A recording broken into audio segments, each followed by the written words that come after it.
It was a group of right-wing, another religious group, very right-wing and very rabby. And they came into our area and burned churches and houses, they looted houses, they raped, etc. And in the melee, one of their young men was killed. And although these Christian men had nothing, and there were some women also who were arrested, although they had nothing to do with it, they were put in jail.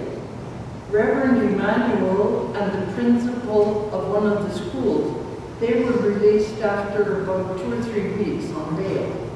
But others of the group were in jail for 2.5 years without any trial. Because of this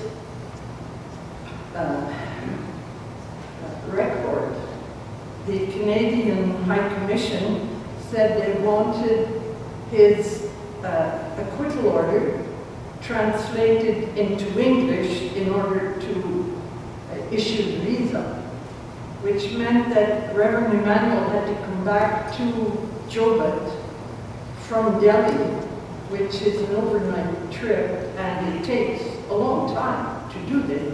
Anyway, he did it, and he went back to Delhi. Then we thought, surely he would be coming.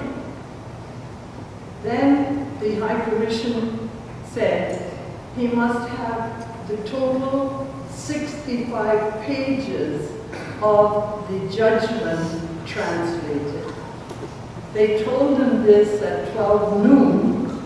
The High Commission was closing at 4 o'clock on a Friday. We were hoping that he would be able to leave that night, which was impossible. The visa was only for 1 month. By this time, 2 weeks had elapsed. So by the time he would get here, he would only have about a week or 10 days. So it was not worth his while. And so unfortunately, red tapeism, he couldn't come.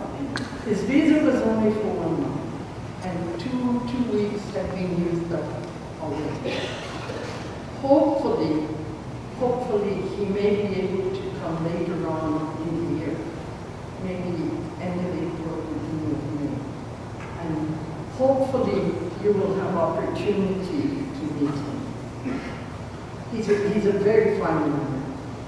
Thank you, Pauline.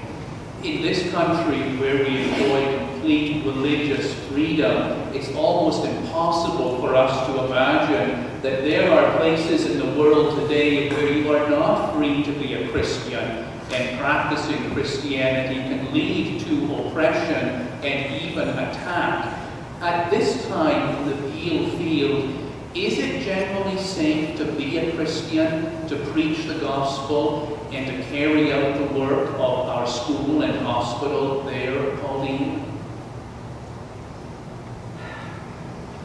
I should preface what I'm going to say with an assertion that we all, I'm sure, understand that India is the largest democracy in the world. And it is a democracy. Governments are voted in and voted out. Like every democracy, there are those groups who are rabid, who are right-wing, who are fascist. And it is these right-wing groups, and they're in every country of the world. We can look in Europe, we can look in our own country. In everywhere, there will be those who want to have their own way, and no one else should worship as he or she wishes. So this does happen. And incidentally, at the time of the invasion of this group, one of the groups came to Jobat at a busload, and they wanted to come and burn the church. the Christian men lined up in front of the church. They didn't do anything. They lined up and stood there.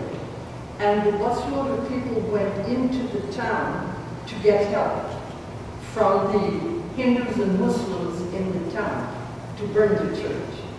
And the townspeople said, "We won't help you.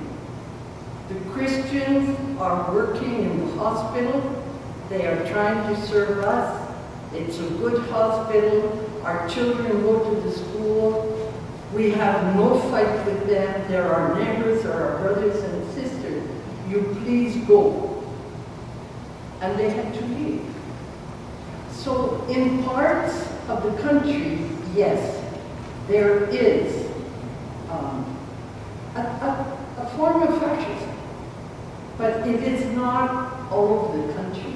And we have no trouble in our area among our neighbors and the police, the government. We have no trouble. No. It's amazing to hear that the members of the church lined up in front of the Yes. church, willing to risk their own safety to Yes. save their church. Yes. And I know that if ever St. Andrews was under any kind of threat, you would all willingly lay down your very lives to protect all who we are.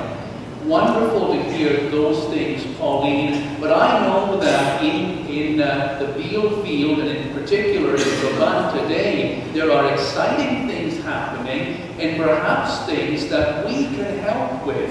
Can you tell us about the exciting new projects going on right now? Yeah. At the present time, we're very happy that we have a new school in Jobit, which was made possible through a bequest of Miss Mabel Booth, whose name I'm sure is familiar to many of you. She was a worker in the church, especially among children, for many, many years. And she left a very generous bequest to the church, and it was felt. And as the treasurer of the WMS, Wilma was instrumental in this. It was felt that it would be a very good way to use some of her bequest to help the children. So they built this very fine school, and too bad we can't show pictures. Wilma has some pictures. And it's a very good school. It has been recognized by government. It's up to 10th class, which is high school, finished high school level. Now we have a problem because there are a number of children who would like to come to the school from the surrounding district. And I should emphasize that the school is not only